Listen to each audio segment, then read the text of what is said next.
शिक्षाओं का अनमोल ये खजाना हर दिल पे लिख दिया है, हर दिल पे लिख दिया है जिंदगी का अफसाना। अमूल्य रतन, अमूल्य रतन, अमूल्य रतन। ये श्रृंखला सर्व आत्माओं के पिता परमात्मा शिव के द्वारा उच्चारित महावाक्यों के संकलन पर आधारित है। ओम शांति। गॉलीवुड स्टूडियो द्वारा प्रस्तुत अमूल्य रत्न में आप सभी का हार्दिक स्वागत है। जीवन में कामयाबी के मुकाम पर पहुंचना हर इंसान चाहता है। यद्यपि कामयाबी के मायने और इसकी परिभाषा हर मनुष्य आत्मा के लिए भिन्न भिन्न है, परंतु देखा जाता है कि ऊंची मंजिल पर पहुंचने के मार्ग में विघ्न अवश्य आते हैं।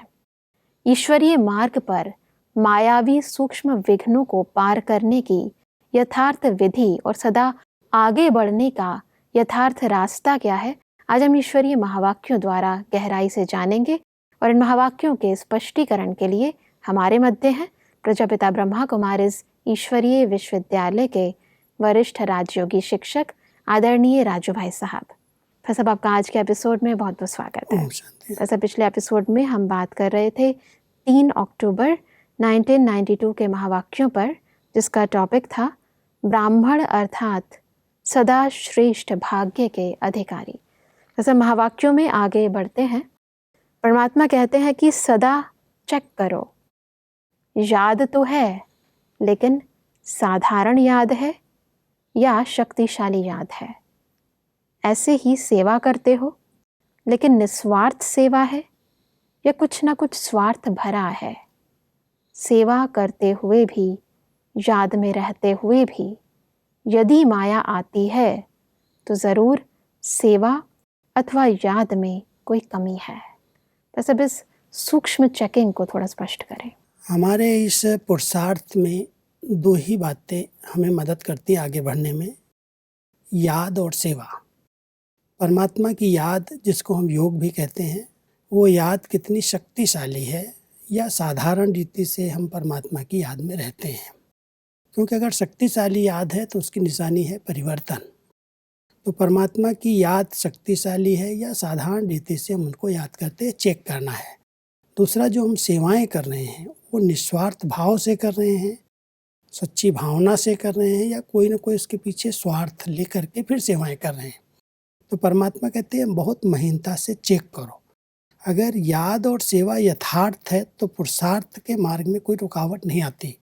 अगर जरा भी कहीं साधारणता है या कहीं कोई स्वार्थ है सेवाओं में तो कई प्रकार के विघ्न आएंगे, रुकावटें आएंगी। इसलिए सदा आगे बढ़ने की विधि है निस्वार्थ भाव से सच्चे दिल से सेवा की जाए और एक परमात्मा की शक्तिशाली याद में रह करके कोई भी बातें आती हैं, विघ्न आते हैं, उनको पार किया जाए। जी, परमात्मा कहते हैं कि सदा खुशी के गीत गाने वाली श्रेष्ठ भाग्यवान आत्माएं हैं। इस स्मृति से आगे बढ़ो। यथार्थ योग व यथार्थ सेवा, यह निशानी है निर्विघ्न रहना और निर्विघ्न बनाना। वैसे जब हम कहते हैं यथार्थ योग, यथार्थ सेवा, तो एक तो बताया कि शक्तिशाली याद और निस्वार्थ सेवा, और भी क्या मायने हैं इसके? परमात्मा हम सबको कह रहे हैं कि अगर आपकी याद योग यथार्थ है और सेवाएं यथार्थ हैं तो विघ्न नहीं आ सकते। अगर कोई बार बार विघ्न आते हैं तो इसका मतलब है सेवा में या याद में कहीं न कहीं कुछ गड़बड़ है, उसको चेक करना चाहिए।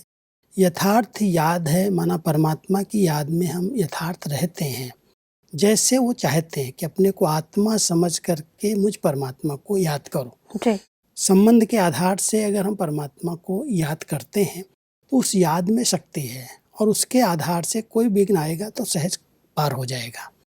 और अगर निमित्त भाव से सेवाएं जो हम कर रहे हैं, तन से, मन से, धन से, मन वचन कर्म से जो सेवाएं हमारे सामने आ रही हैं और हम कर रहे हैं, अगर वो निमित्त भाव है, कराने वाला परमात्मा है, उसने मुझ आत्मा को निमित्त सेवा का चांस दिया है, तो उस चांस में मेरापन जहाँ नहीं है, समर्पित भाव है, वहाँ पर वो सेवाएं निर्विघ्न है। जहाँ पर सेवाओं में आ जाता है ये मेरी सेवा है, मैंने की है, मैं करता हूँ, वहाँ ही विघ्न खड़े हो जाते हैं। जी। इसलिए परमात्मा कह रहे हैं यथार्थ याद और यथार्थ सेवा से आप खुद अपनी स्थिति को निर्विघ्न बनाओ और दूसरी आत्माओं को भी निर्विघ्न बना दो। क्योंकि अगर आपकी यथार्थ याद और यथार्थ सेवा है तो वहाँ पर जरा भी अहम भाव नहीं है, अहंकार नहीं है, समर्पित भाव है। तो समर्पित भाव में कोई विघ्न ठहरते नहीं है। ऐसा परमात्मा आगे कहते हैं कि कोई भी बात आती है उसमें अगर किसी भी प्रकार की ज़रा भी फीलिंग आती है, यह क्यों, यह क्या, तो फीलिंग आना माना विघ्न। सदैव यह सोचो कि व्यर्थ फीलिंग से परे फीलिंग प्रूफ आत्मा बन जाए तो माया जीत बन जाएंगे। बस अब फीलिंग के इस फ्लू को थोड़ा स्पष्ट करें। कई बार सेवाओं में जब मनपसंद सेवाएं नहीं होती जी। या कोई सेवाओं में करेक्शन कर देता है तो उसके बाद मन के अंदर फीलिंग्स आती हैं कि ऐसा क्यों कहते हैं, ऐसा नहीं इनको कहना चाहिए। तो परमात्मा कहता है अगर फीलिंग आ गई किसी भी बात की, क्यों, क्या, ऐसे क्यों होता है, ऐसे नहीं होना चाहिए, तो ये फीलिंग भी एक फ्लू की बीमारी ही है, अंदर अंदर डिस्टर्ब कर देती है आत्मा को और उसी से अनेक विघ्न खड़े हो जाते हैं। पहले तो अपने मन में विघ्न आते हैं, हमारा योग टूट जाता, हमें खुशी नहीं रहती, उमंग उत्साह खत्म हो जाता और फिर जिनके सेवाएं हम करते हैं उनके आगे भी अनेक विघ्न आने लगते हैं। जी। इसलिए परमात्मा कहते हैं कुछ भी हो रहा है अगर आपकी सेवाएं यथार्थ हैं तो उसमें फीलिंग जो फ्लू के रूप में आ रही बार बार बातें आती हैं उनको आप डोंट केयर करो, आप आगे बढ़ो क्योंकि आप यथार्थ हैं, आपके अंदर मैंपन नहीं है। तो कोई कुछ कहेगा भी, करेक्शन भी करेगा तो खुद को फील नहीं करेंगे, बाबा की सेवाएं मैं कर रहा हूँ, मैं निमित्त हूँ, उस भाव से आप फीलिंग प्रूफ बन सकते हैं। बिल्कुल। आगे बढ़ते हैं तो परमात्मा कहते हैं कि मेरा बाबा दिल से मानना यही सबसे सहज विधि है आगे बढ़ने की। मेरा मेरा मानने का संस्कार तो बहुत समय का है ही, उसी संस्कार को सिर्फ परिवर्तन करना है। अनेक मेरे को एक मेरा बाबा उसमें समाना है। एक को याद करना सहज है ना, इस एक मेरे में सब कुछ आ जाता है, तो सबसे सहज विधि है मेरा बाबा। ये भी निर्विघ्न बनने की विधियां परमात्मा हम सबको सिखाते हैं। जी। क्योंकि मेरा कहने की आदत तो बहुत जन्मों से पड़ी हुई है, मेरे संबंध हैं, मेरा कार्य है, मेरी सेवाएं हैं, मेरा मेरा बहुत मेरे का एक बहुत बड़ा फेरा है। जी। तो परमात्मा कहते हैं जहाँ जहाँ भी अनेक प्रकार से मेरेपन में बुद्धि जाती है उस मेरे को परिवर्तन करके एक मेरा बाबा दिल से प्यार से मानना, उसमें सब कुछ आ जाएगा। सब संबंधों का रस एक मेरे में समाया हुआ है। तो जब उस भावना से, उस प्यार से हम कहेंगे मेरा बाबा, तो वो मेरे की शक्ति है, परमात्मा की शक्ति प्राप्त होगी और सहज ही आपकी उन्नति होगी, आप आगे बढ़ जाएंगे, विघ्न सहज खत्म हो जाएंगे। क्योंकि मेरे और मैं के ही विघ्न हैं और इस मैं और मेरे से जो आत्माएं मुक्त हो गई, फ्री हो गई और एक बाबा में अपने आप को समा लिया कि बाबा ही मेरा संसार है, बाबा ही करण करावनहार है, किसी भी प्रकार का विघ्न रुकेगा नहीं और आप आगे बढ़ते जाएंगे। जी। परमात्मा इसी से संबंधित कहते हैं कि अगर मेरा बाबा याद आता है तो बाप सर्वशक्तिवान है ना, तो जैसा बाप वैसे बच्चे। मेरा बाबा याद आने से अपना मास्टर सर्वशक्तिवान का स्वरूप याद आता है। मेरा बाबा कहने से ही बाप कौन है वह स्मृति में आता है। तो मास्टर सर्वशक्तिवान बनने से न कमज़ोर बनेंगे न मुश्किल अनुभव करेंगे, सदा सहज। जितना आगे बढ़ते जाएंगे उतना सहज से सहज अनुभव करते जाएंगे। एक ही बात को सदा स्मृति में रखना, मेरा बाबा स्मृति में आना और सर्व प्राप्तियों के भंडार अनुभव होना। बहुत सहज विधि परमात्मा बता रहे हैं। जी। जब हम मेरा बाबा कहते हैं तो कई बार कोई लौकिक रीति से जब मेरा बाबा कहता है तो उसके आगे अपना लौकिक पिता या लौकिक पिता का पिता वो बाबा के रूप में सामने आता है। जी। या कोई साधु संत जिसको बाबा कहते हैं वो व्यक्ति सामने आता है। यहाँ जब हम मेरा बाबा कह रहे हैं तो बहुत पहचान से, बुद्धि से कह रहे हैं। कोई देहधारी को हम बाबा नहीं कह रहे हैं, उस निराकार परमात्मा को जो सर्वशक्तिवान है, जो सर्व खजानों का मालिक है, उस बाबा को हम दिल से कहते हैं मेरा बाबा। और जब उसको मेरा बाबा कह करके याद करते हैं, जब हमारी बुद्धि वहाँ पर पहुँचती है तो उसकी सर्व शक्तियाँ हमारे अंदर आ जाती हैं। सर्व खजानों से आत्मा शक्तिशाली महसूस करती है, क्योंकि मेरे पर अधिकार होता है। कोई भी जब मेरा बाबा कहते हैं तो उसका जो वर्षा है, जो उसकी प्रॉपर्टी है, बच्चा उसका मालिक बन जाता है।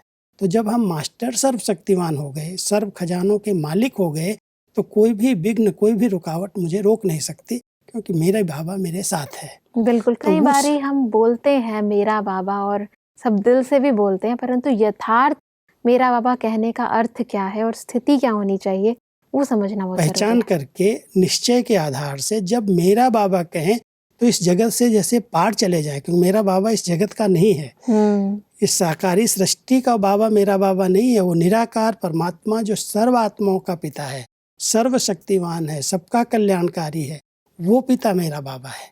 और जब उसको पहचान करके मेरा बाबा कहते हैं तो बुद्धि वहाँ जाती है और उसकी सर्व शक्तियों का अनुभव होने लगता है कि वो मेरे साथ है, मैं उसका मालिक हूँ, वारिस हूँ। जी, परमात्मा के कहते हैं कि मतलब से याद नहीं करो, मतलब से याद करने में मुश्किल होता है, प्यार से याद करना सहज होता है। मतलब से याद करना याद नहीं, फरियाद होती है। तो फरियाद करते हो, ऐसा कर देना, ऐसा करो ना, ऐसा होना चाहिए ना, ऐसे कहते हो। याद से सर्व कार्य स्वतः ही सफल हो जाते हैं, कहने की आवश्यकता नहीं। सफलता जन्म सिद्ध अधिकार है, अधिकार मांगने से नहीं मिलता, स्वतः मिलता है। बहुत अच्छी विधि परमात्मा हम सबको सिखा रहे हैं जी, क्योंकि आज तक जो याद की विधियां हमने अपनाई भक्ति काल के अंदर, उसमें याद नहीं थी, वो फरियाद ही थी। कोई भी कार्य के लिए स्वार्थ हुआ, कोई काम पड़ा, भगवान ये मुझे मदद कर दो, मेरे को मेरे बेटे को परीक्षा में पास करा दो, मेरे विघ्न को हटा दो, ये परिस्थिति आई है इससे पार करा दो, कई प्रकार से डिमांड किया। जी, तो परमात्मा कहते वास्तव में वो याद नहीं है, वो फरियाद है। याद तो सच्चे दिल की अगर है तो अधिकार है, उसको मांगने की, उसको कहने की कोई ज़रूरत ही नहीं है। सफलता हमारा जन्म सिद्ध अधिकार है, क्योंकि हम उस परमात्मा के बच्चे हैं। तो बच्चे कभी बाप से मांगते नहीं हैं कोई भी चीज़, वो तो मालिक होते हैं। मांगना माना फरियाद करना, और याद करते हैं अधिकार से, उसको बाबा कहते हैं। तो उसकी जितनी चीज़ शक्तियाँ हैं वो हमारे पास है, और उन शक्तियों के आधार से सफलता हमारा जन्म सिद्ध अधिकार है। सब ज्ञान में भी अक्सर ऐसा होता है कि आत्माएं किसी न किसी इच्छा को बुद्धि में रखकर बाबा को याद करती हैं। कई बार कहते हैं हम योग के प्रयोग कर रहे हैं, जी, और प्रयोग क्या कर रहे हैं कि फलाने की बीमारी ठीक हो जाए, फलाने का विघ्न ठीक हो जाए, ये समस्या आई है, ये समस्या हल हो जाए। ये भी तो स्वार्थ है, बिल्कुल, ये भी तो एक डिमांड है। इसको हम सामने रख करके कोई संकल्प आते हैं, उस संकल्प के आधार से अगर हम योग कर रहे हैं, बाबा की याद कर रहे हैं, तो उस बात को हम बार बार रिवाइज नहीं करते। एक स्मृति है कि भाई इस आत्मा का या ये विघ्न है वो खत्म हो जाए, लेकिन हम बार बार बाबा को ये कह नहीं रहे बाबा ये विघ्न खत्म कर दो, ये बीमारी ठीक कर दो, ऐसे कर दो, ये जैसे हम डिमांड कर रहे हैं, ये हमारा स्वार्थ है। लेकिन अगर हम सच्ची याद है, बाबा को दिल से याद कर रहे हैं, तो वो शक्तियाँ जहाँ पर आवश्यक है वहाँ अपने आप प्रयोग होंगी।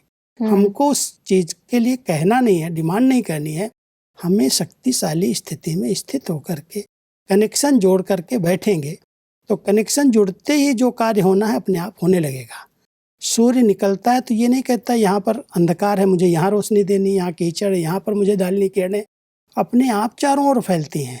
हमारी याद अगर यथार्थ है, ज्ञान सूर्य परमात्मा के साथ कनेक्शन है, तो उसकी किरणें जहाँ पर कोई रुकावटें विघ्न है वो खत्म करेंगे। हमें नहीं कहना बाबा ये कर दो, हम कह करके कराने वाले नहीं, हम तो मालिक बन करके उनको याद करते हैं। बिल्कुल, परमात्मा कहते हैं कि एक की याद एक रस स्थिति बनाती है, एक बाबा दूसरा ना कोई, क्योंकि एक में सब समाये हुए हैं। जैसे बीज में सब समाया हुआ होता है ना, वृक्ष की एक एक चीज को याद करना मुश्किल है, लेकिन एक बीज को याद करो तो सब सहज है। तो बाप भी बीज है जिसमें सर्व संबंधों का, सर्व प्राप्तियों का सार समाया हुआ है। एक बाप को याद करना अर्थात सार स्वरूप बनना। तो सब परमात्मा की याद के स्वरूप को स्पष्ट करें। परमात्मा भिन्न भिन्न रीति से योग की विधियों को स्पष्ट कर रहे हैं। जी। कई बार हम परमात्मा को भिन्न भिन्न रीति से कभी माता, कभी पिता, कभी बंधु, कभी सखा, कभी कोई रूप से उसको याद करें, वृक्ष को याद कर रहे हैं। लेकिन अगर वो बीज है और उस बीज में जैसे एक बीज के अंदर पूरे वृक्ष का सार समाया होता है, बीज को याद करना तो एक एक टाल टालियों को, पत्तों को याद करने की आवश्यकता नहीं, उसमें सबका रचना उसके अंदर है।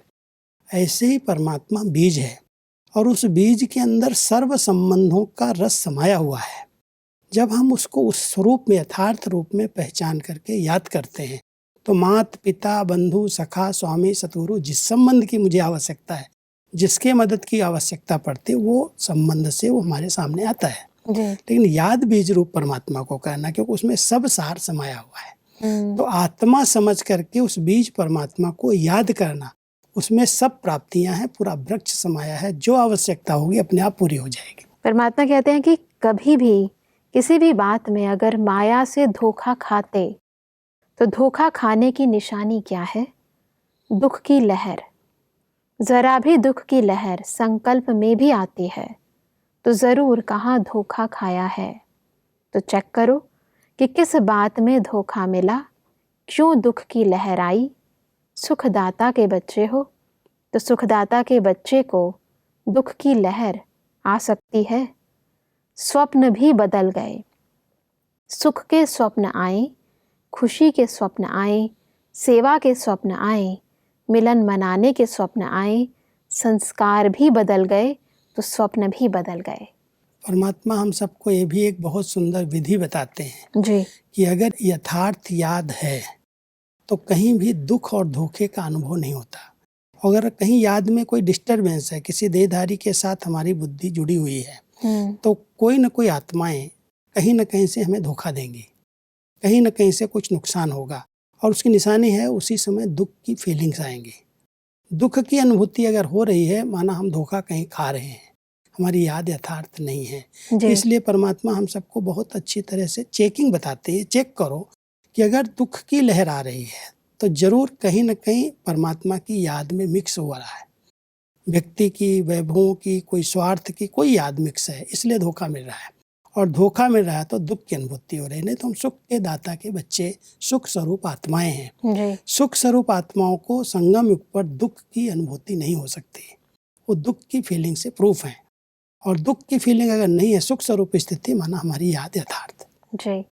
आगे बढ़ते हैं। परमात्मा कहते हैं कि सदा दिल में यही गीत गाते हो, पाना था सो पा लिया, संपन्न बन गए, ऐसे संपन्न बन गए या विनाश तक बनेंगे।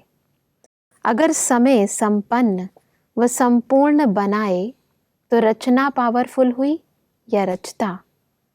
तो समय पर नहीं बनना है, समय को समीप लाना है। समय का इंतज़ार करने वाले नहीं हो।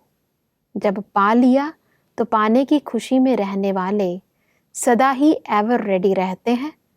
कल भी विनाश हो जाए तो तैयार हो या थोड़ा टाइम चाहिए। एवर रेडी, नष्टो मोहा स्मृति स्वरूप, इसमें पास हो। एवर रेडी का अर्थ ही है नष्टो मोहा स्मृति स्वरूप।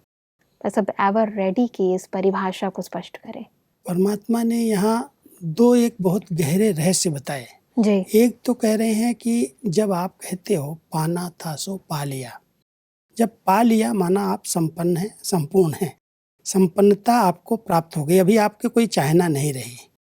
तो समय पर, अंतिम समय में हम संपन्न बन जाएंगे, माना कि आप समय का इंतजार कर रहे हो, समय आपको संपन्न बनाएगा। अगर इसी समय आपने पा लिया सब कुछ तो आप संपन्न हैं, और संपन्न बन करके आप एवर रेडी होकर के रहो। जब विनाश होना होगा, कलयुग का परिवर्तन होना होगा, हो जाएगा। एवर रेडी रहो, क्योंकि आप संपन्न बन करके रह रहे हो। और संपन्नता की निशानी है कहीं पर भी कोई में भी अटैचमेंट नहीं, मोह नहीं है। एवर रेडी आत्मा जो कहे कि मैं अभी अभी तैयार हूँ, भले कल कुछ भी हो जाए, वो नष्टो मोहा होगी, एक की स्मृति में होगी। इसलिए लास्ट मंत्र ही है नष्टो मोहा स्मृति लब्धा। परमात्मा की स्मृति निरंतर बनी रहे और कोई भी देहधारी के अंदर अटैचमेंट ना हो, मोह ना हो, कहीं बुद्धि भटके नहीं, उसको कहते हैं एवर रेडी। और एवर रेडी आत्माएं जो समय मिला है उस समय का इंतजार नहीं करें, कलयुग अंत होगा, विनाश आएगा तब हम संपन्न बन जाएंगे। अभी से अनुभव करती है मैं संपन्न स्वरूप में हूँ, और संपन्नता के आधार से मैं अंतिम समय का आवाहन कर रही हूँ। अंतिम समय आएगा तब मैं संपन्न बनूंगी नहीं, मैं संपन्न बन करके उस समय का आह्वान कर रही हूँ कि जल्दी से जल्दी इस कलयुग का परिवर्तन हो। जी। तो परमात्मा ये विधि बता रहे हैं। वैसे परमात्मा कहते हैं कि सदा न्यारा और प्यारा रहना, यही बाप समान बनना है। जहाँ हैं जैसे हैं लेकिन न्यारे हैं। यह न्यारापन बाप के प्यार का अनुभव कराता है। ज़रा भी अपने में या और किसी में भी लगाव न्यारा बनने नहीं देता। न्यारे और प्यारेपन का अभ्यास नंबर आगे बढ़ाएगा। इसका सहज पुरुषार्थ है निमित्त भाव। निमित्त समझने से निमित्त बनाने वाला याद आता है, मेरा परिवार है, मेरा काम है, नहीं, मैं निमित्त हूँ। निमित्त समझने से पेपर में पास हो जाएंगे। बहुत सुंदर विधि परमात्मा बताते हैं कि अगर परमात्मा प्यार का अनुभव करना है तो सब परिवार के बीच में रहते, सबके साथ में रहते हुए जहाँ जहाँ बुद्धि का लगाव है उस लगाव से न्यारे बनो, उसका त्याग कर दो। निमित्त भाव से ही वो त्याग हो सकता है। परिवार है, सेवाएं हैं, साथी हैं, बहुत सारी बातें हमारे कारोबार में आती हैं। उन सबको करते हुए परमात्मा ने इनके साथ मुझे पार्ट दिया है, मैं निमित्त हूँ। ये निमित्त भाव न्यारा बना देगा। जी। और अगर न्यारे बन करके रहेंगे तो परमात्मा प्यार का अनुभव करेंगे और सहज ही सबके बीच में रहते हुए भी लगाव मुक्त बन जाएंगे। कोई भी आत्मा अपनी तरफ आकर्षित नहीं करेगी। तो जैसे बाबा के अंदर ये बैलेंस है न्यारे और प्यारेपन का, ऐसे ही हम अपने पारिवारिक जीवन में रहते हुए भी सब बातों में, सब सेवाएं करते हुए भी न्यारेपन की स्थिति, लगाव मुक्त स्थिति में रह करके परमात्मा प्यार में समाये रहें। परमात्मा कहते हैं कि जिस बात में कोई रस नहीं हो, कोई संबंध नहीं हो, तो वह सुनते हुए नहीं सुनो, देखते हुए नहीं देखो, देखते हुए सुनते हुए सोचो नहीं।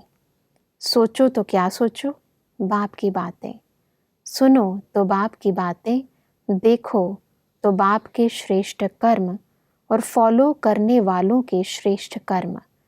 यही विधि है सदा डबल लाइट रहने की। इस विधि को जिन्होंने अपनाया है इस परिवार में, इस संगठन में, उनकी सदा उन्नति हुई है। जिन बातों से मेरा कोई लेना देना नहीं, जिसमें कोई रस नहीं और जिनसे कोई मेरा कनेक्शन नहीं, कोई संबंध नहीं, वो बातें मेरे को कोई सुना रहा है, कोई कह रहा है। परमात्मा कहता है उसको देखते भी सुनते भी नहीं सुनो, देखते भी नहीं देखो। जी।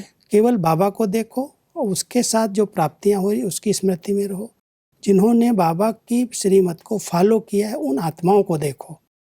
किसी देहधारी को देख करके, किसी के प्रभाव में आकर के अगर देखेंगे, सुनेंगे तो डबल लाइट रहेंगे, बुद्धि भारी हो जाएगी। जी। ज्ञान मार्ग में चलते चलते कई आत्माएं जो भारीपन का अनुभव करने लगती हैं, उमंग उत्साह नहीं रहता, बार बार ऐसी बातें बुद्धि को नेगेटिव की तरफ ले जाते हैं। उसका कारण है कोई ने कोई बात सुना दी, हाँ ऐसे होता है, मान लिया, उसमें रस लेने लगे। है कोई रस नहीं, कोई संबंध लेना देना मेरा कुछ नहीं है, लेकिन उसमें इंटरेस्ट पैदा हो गया। तो परमात्मा कहता है जो बाबा कह रहा है, जो ईश्वरीय मत है, श्रीमत है, वही देखो, वही सुनो, वही बोलो, और जो उसकी श्रीमत पर चल रहे हैं उसको फॉलो करो।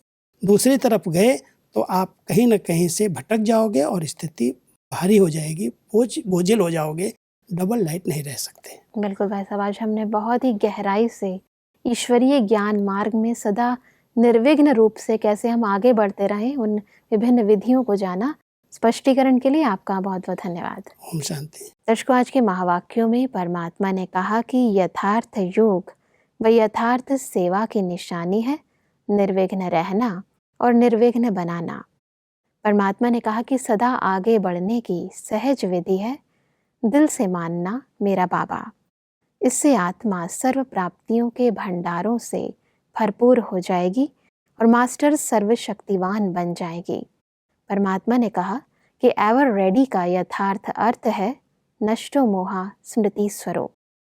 दर्शकों, आज के महावाक्यों से संबंधित यदि आपके मन में कोई भी प्रश्न है तो आप हमें ईमेल कर सकते हैं। हमारा ईमेल आईडी है amulyaratna@godlywoodstudio.org। अगले एपिसोड में एक और अव्यक्त वाणी के साथ आप सभी के समक्ष हम फिर हाजिर होंगे। तब तक के लिए लेते हैं इजाज़त। ओम शांति। मुख्य सार, यथार्थ योग व यथार्थ सेवा की निशानी, निर्विघ्न रहना और निर्विघ्न बनाना। योग सहज और सदा शक्तिशाली रहे, इसकी विधि। कुछ भी भूल जाए लेकिन एक बात कभी नहीं भूले, मेरा बाबा। योग अगर कमजोर होता है तो भी कारण मेरा है, और योग शक्तिशाली होता है तो उसका भी कारण मेरा ही है। अचानक के पेपर में पास होने के लिए न्यारा और प्यारा रहना, इसका सहज पुरुषार्थ है निमित्त भाव। निमित्त समझने से निमित्त बनाने वाला याद आता है और पेपर में पास हो जाएंगे। अधिक जानकारी के लिए संपर्क करें Amulya Ratan Godlywood studio, Manmohini Van, Shantivan post, Abu road, 307510, district Sirohi, Rajasthan. Email ID है amulyaratn@godlywoodstudio.org।